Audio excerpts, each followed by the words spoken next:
Cold steel bit into my wrists, the cuffs clicking louder than the crowd's gasps. Aurora Carter's voice pierced through the noise. "You're going to jail," while 2,000 people watched her live stream it like some suburban reality show. I just stood there silent, watching her celebrate what she thought was her victory, and thinking, you have no idea who you're messing with. It all started 3 days earlier on a perfectly ordinary Tuesday morning in Maplewood Estates, the kind of neighborhood where the grass is always too short and the rules are always too long. My wife and I had finally decided to empty out our overpriced storage unit. 32 years of marriage means 32 years of things you swear you'll need someday, but never actually touch. I parked the moving truck along the fire lane behind our building, public access, totally legal. I'd checked the county map twice, even called the fire department. The dispatcher laughed and told me I was fine. But apparently, Aurora Carter, the HOA president, knew better. She came marching out of the office at exactly 9:47 a.m., waving a laminated sheet like she'd just solved a murder. Her hair was frizzed, eyes ringed with insomnia and caffeine. "Mr. Jackson," she barked, "you're trespassing on HOA property." I tried reasoning, showing her the county's emergency access map and the email from the fire chief himself.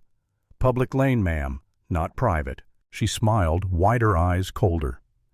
"This," she said, tapping her ancient survey map, "is from 1996.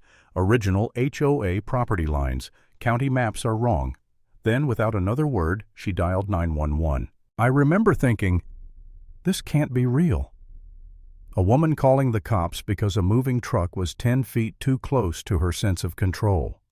Officer Martinez showed up professional as ever, looked at both maps, walked the lane, counted hydrants, then said flatly, "County has jurisdiction, no violation." Aurora's face twitched, but she smiled that fake HOA smile again. "I'll be filing a formal complaint," she hissed, folding her map like it might bite her. When she turned away, her eyes flicked to the manila envelope sticking out of my jacket pocket, our accommodation request for my wife's medical therapy at the pool. I didn't think much of it then. Later I realized she'd already found her next weapon.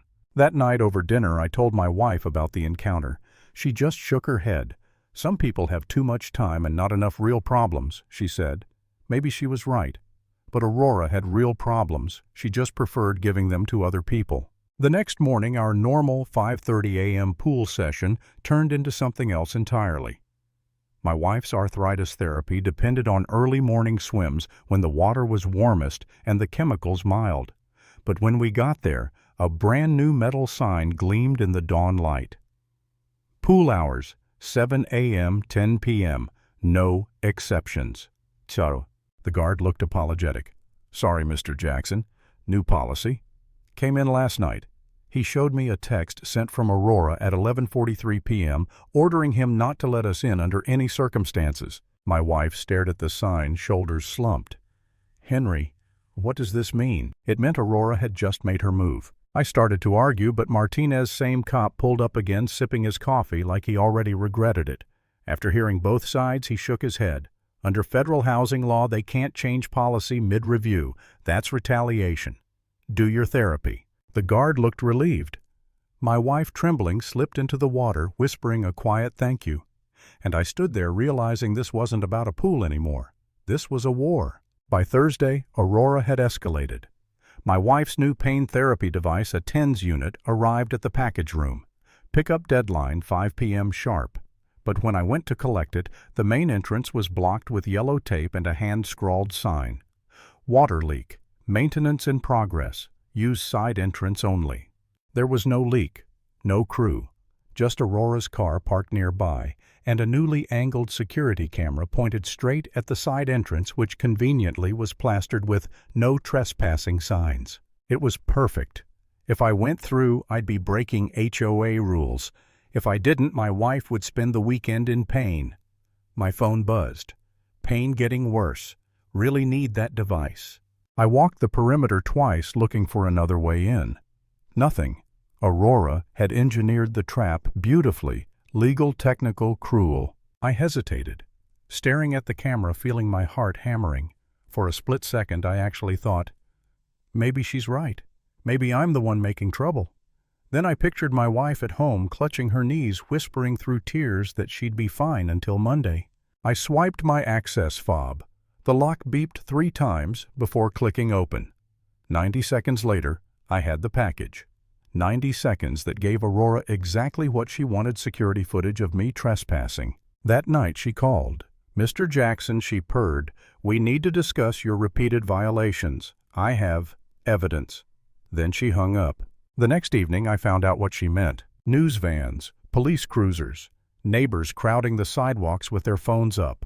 Aurora stood on the HOA steps live streaming like a prosecutor in pearls. "Ladies and gentlemen, this man believes he's above the law." Martinez approached looking tired.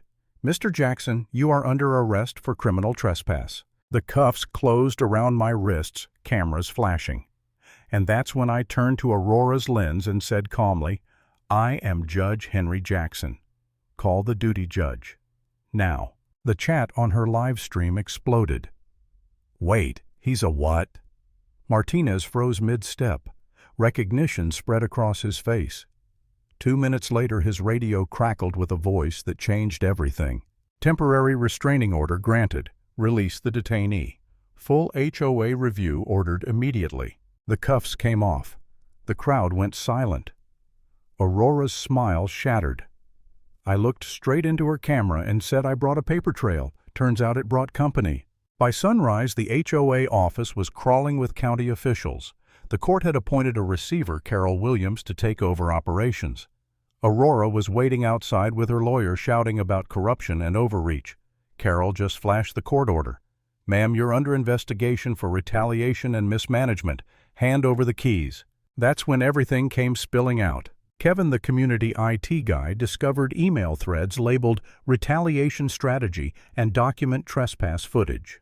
Aurora had been orchestrating harassment campaigns against disabled residents for months: wheelchair ramps, therapy dogs, even playground schedules. All violations, all retaliation. Neighbors started speaking up. Mrs. Miller trembled as she held up a drawing her granddaughter made a house with a black ramp. She colored it dark, the grandmother said, because she thinks her wheelchair makes the house ugly. Aurora told her that. The room went silent. By the time the hearing opened, the evidence filled 3 binders. Financial audits revealed $47,000 missing, redirected from maintenance funds to Aurora's personal legal bills. She tried to spin it, claiming I'd abused my position, that this was government overreach. Her lawyer thundered about judicial tyranny. But then the receiver laid out the transfers, the emails, the directives: deny pool access, capture footage of trespass, target Jackson family. When Aurora took the stand, she still believed she could talk her way out. "I was protecting property values," she said, voice shaking. "If we start bending rules for every special request, this community falls apart." Judge Wells leaned forward.